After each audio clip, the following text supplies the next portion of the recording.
To all my PvE players out there, I want to go on and apologize for this video. With the March 5th update, we received some pretty good weapons for PvE, and a lot of these weapons are in the PvP playlist. I'm talking about weapons that are one of a kind, can rival Forbearance, and potentially could be the new best solar weapon in the game. The good news is Bungie has made it easier than ever to play things like Trials, and PvP is an overall more fun experience now with the most recent update. If you do primarily play PvE, these are weapons I would not skip out on because these could potentially become meta-defining. Before we jump into those weapons real quick, I saw a lot of comments talking about the audio on my previous two videos. I'm hoping with this one I fixed it. I'm pretty sure with the move some settings got changed, or something physically got changed on things like my mic. I'm not exactly sure.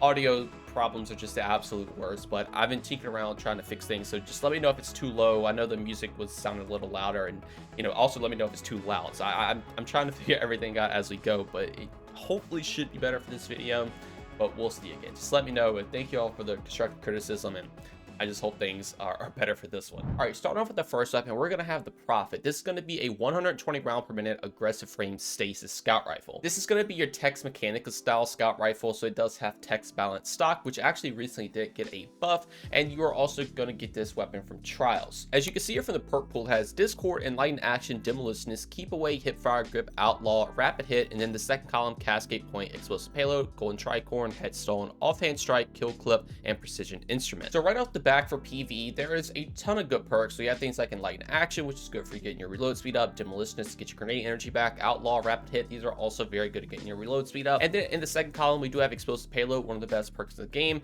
Golden Tricorn, it's not terrible, it's not that good on stasis. You have Headstone though, since this is a stasis weapon.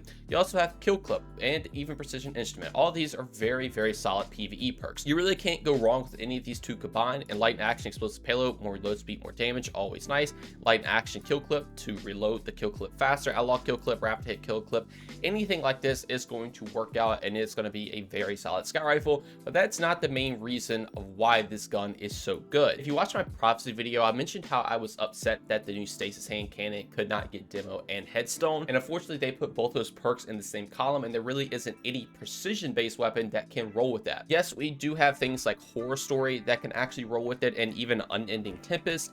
But the problem is with these two is the fact that they are fully automatic, and it's not as easy to land those precision shots. Now, obviously, if you're a god, then yes, use those. But if you want a more precise weapon to proc headstone, this is the weapon you're going to want to use, because as you see, it can get Demolitionist in the first column and Headstone in the second. This is the first ever precision-based weapon to get these two perks together, and is going to be very, very strong. Obviously, pairing this with a stasis build, you can get stasis turrets back faster, you can get enhanced dust fields back faster on the hunter, and then with Headstone, you can obviously make a crystal on every single precision kill. And what's really cool is the fact that this is a high impact frame.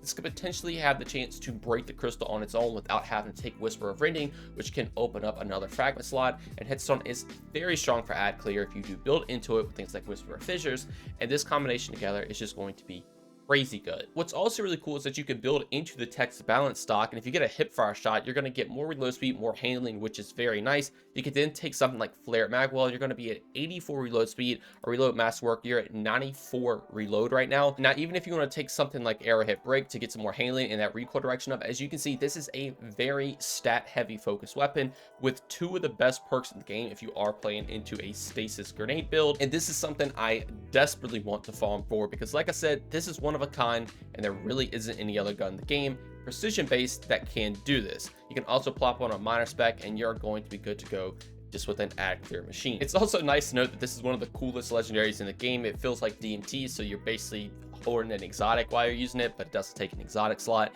and it is very, very strong if you do play into this build correctly. But all right, moving on to the next Trials weapon, we have the Summoner. This is a 600 round per minute adaptive frame solar auto rifle. The Summoner has been in the game for a very long time, but we do have a refreshed perk pool now. If we take a look at this, we're going to have Hill Clip, Elemental Capacitor, Zen Moment, Subsistence, Dynamic Sway Reduction, Perpetual Motion, and Overflow, alongside Incandescent, Target Lock, Tap the Trigger, Kill Clip, Onslaught, Golden Tricorn, and Rampage. Rampage. So being that it is a trials weapon, obviously it has some pretty good PvP perks, but it also has some very solid PvE perks. In this first column, we have Hill Clip, which got buffed. This now applies a ×2 cure, which is very strong. Subsistence, so you never have to reload. Even perpetual motion is not terrible, but you have overflow, so you can overflow the magazine, and I'm pretty sure this can get up to 100 rounds if you have extended mag with overflow active, which is crazy good. Now, if we also look at the next column, we have Incandescent. Target lock's not the worst, but obviously I would recommend other stuff. Kill Clip, Onslaught, one of the best perks in the game now. Golden Tricorn and Rampage. Another thing to mention is that this also comes with the wild card origin trait. Once you get a kill, you'll spawn little telesto bolts on the ground, and this is one of the better PvE origin traits in the game because it actively feels like it does something. It's kind of like a firefly in a way. Enemies can walk over it, and this can also count as weapon damage, so it can help proc with things like Incandescent. Now, Incandescent's very strong on this because obviously Incandescent's one of the best perks in the game, but you can also pair this with Hill Clip. So Hill Clip, you get that ×2 cure. Incandescent, you're applying Scorch. You can then further play into your solar fragments and take a bunch of benefits from them just with your primary weapon alone. This combination is very strong, and if you are playing a solar subclass, this is something I would highly recommend. Now, other combinations, things like Hill Clip, Kill Clip, you reload, you get the heal, and you reload, you get the damage. This is obviously just very nice to have. I wouldn't recommend this over Hill Clip Incandescent, but this is a nice little option. Now, Onslaught is going to be our premier perk, so when you get a kill, you're going to get that increased fire rate. If you remember, I made a video on the Ross Arago 4, which is basically this weapon but void. It's another 600 round per minute auto rifle that can have wild card, and that thing is very strong. So you're essentially taking that void weapon and now making it solar, and you can even pair this Onslaught with things like Subsistence. So when you get a kill, it's going to add ammo to the magazine, so you can keep Onslaught up. This is going to be a very strong combination. And again, it is solar, so it can play into this season's artifact perks. Now, if you don't like Subsistence, you can actually end up taking Overflow, and like I said, you can get up to 100 rounds with this if you do have extended mag, which is crazy good. But I honestly would pretty much always recommend Subsistence over this, because you do have to pick up special and heavy for this to proc, and if you have max ammo on those, you can't pick the bricks up, so you will never get this to proc. But even with that, it still can proc a good amount because obviously you're still using your special and heavy in PvE. But if you don't want to have to worry about that, Subsistence, in my opinion, is going to be the way to go, just so you can easily keep it up and keep that Onslaught up at all times. I would then take armor piercing rounds to get a little extra range, but this also does more damage to enemy shields, which is very good. And then arrowhead break is pretty much my always go to, just because it gives handling and recoil direction. But any of these barrels that make your gun feel better for you, just take that. And then I would just go with something like a ranged masterwork, just so I can shoot this a little further away, and you're going to have a very solid Ackler weapon, again, that can play into the solar artifact perks this season, and this could potentially be one of the best solar weapons in the game now. But all right, enough with trials. Let's move on to the next game mode, Iron Banner. This is the Tusk of the Boar. This is going to be a strand waveframe grenade launcher. This is going to be one of its kind as well. We only have one other waveframe in that kinetic slot, and that is the one from the Ghost of the Dungeon. It's Stasis, so this is the first one ever that is strand. So if we take a look at its perks, it has Envious Assassin, Enlightened Action, Grave Robber, Slice, Slot Waste, and Pulse Monitor. Then the second column, Chain Reaction, Hatchling, Bait and Switch, Swashbuckler, Vorpal Weapon, and Deconstruct. Now, just like the other weapons, I do want to mention its origin trait, which is Field Tested. This is a very strong origin trait as well. So whenever you hit enemies or defeat enemies, you're actually going to get stacks to this. And with these stacks, you're going to get increased reload speed, which is very nice. So as you can see here, at 5 stacks with this origin trait, you're at 100 reload speed. If we bump it down to actually 4, you're still at 100 reload speed. And even if we go down to 3, you're at 88. So you still have a bunch of reload speed. So with this origin trait, you really don't have to take a reload speed based perk. With Enlightened Action, that would be good. But since the origin trait's kind of already acting as your reload speed perk, you're going to have max reload all the time. Since this is a grenade launcher, a waveframe, you're hitting enemies, defeating enemies all the time, you're pretty much going to have this stack 24/7. Now, I do want to note that this isn't like if you kill 5 enemies, this is immediately stacked to 5. This does have a threshold type thing, so whenever you get kills and hits, you basically get points, and every threshold you reach, you'll get a stack. But even with that, even with it 1 stack, 2 stacks, you're still going to get this increase your load speed, and I still think you should use this as your reload based perk instead of taking something like Enlightened Action. But if we look at its other perks, it does have Envious Assassin, Slice is not that bad, and it does have Slot Waves, which is a pretty interesting option as well. But in the second column, Chain Reaction, one of the best perks of the game. This is going to be getting nerfed in Final Shape, but for now, you might as well use it because it is very strong.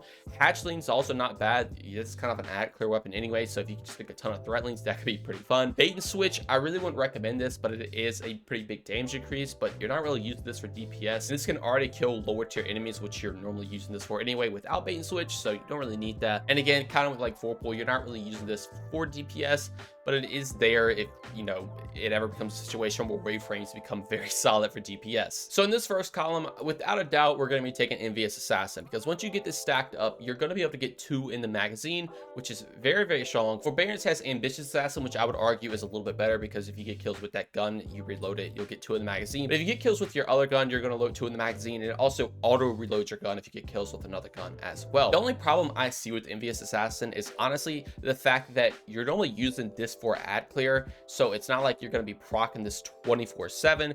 But when it does proc, you can get those 2 in the magazine, which would be even better for ad clear. Now, if you want to go with Slice, if you're a hunter or a titan, you can just pop your class ability a lot, make enemies do reduced damage. I think this will work better on other weapons, but it is a nice little benefit to have if you do need to weaken an enemy. Now, slot waves is the other interesting option, because you can actually shoot the gun, slide, reload it, and then shoot it again. This will have a very small internal cooldown, so you can't just shoot, slide, shoot, slide, shoot, slide constantly. But it is nice to have, since you can use the weapon itself to rely on the reload instead of having to use another weapon to rely on the reload. Yes, you don't get 2 in the magazine, but you know, you shoot, slide, shoot, you basically have 2 in the magazine. But these 2 perks are going to be up to you. If it was me personally, I would just go with the Envious Assassin, because it does have that auto load in it. If you get a kill with another weapon, then also you can stack it up to 2 in the magazine, which is nice.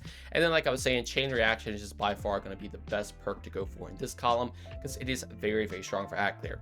Even if you don't have that Envious Assassin proc, again, with field tested, you can get up to max reload speed, which is going to be very, very nice. And you can just ad clear like crazy with this. Now, for your other perks, high velocity rounds is the way to go. This gives 10 reload speed, which means you can actually bump off field test a little bit. Now at 3 stacks, you're at 98. So again, you're still up there with a ton of reload speed. And then I would just go with something like Heart Launch, just to increase that velocity even more. But again, this is really up to you. I just like have as much velocity as I can on my grenade launchers, but you don't really need things like stability on this weapon, because you're never really going to be using it for that. But even quick launch is good, because you do get some handling as well, and being able to swap this weapon faster or swap off of it with Envious Assassin will be very, very good. And then for masterwork, same thing applies. Handling or velocity is going to be your way to go. You can max out your velocity if you do take Heart Launch with a velocity masterwork, but with quick launch and then handling, you know, you have 94 handling, you're going to have a very, very snappy grenade launcher that is also very, very strong for ad clear. Now, those are the 3 main weapons, but since this is a PvP focused video, I figured I would just go over Multimach as well. But just know that those 3 weapons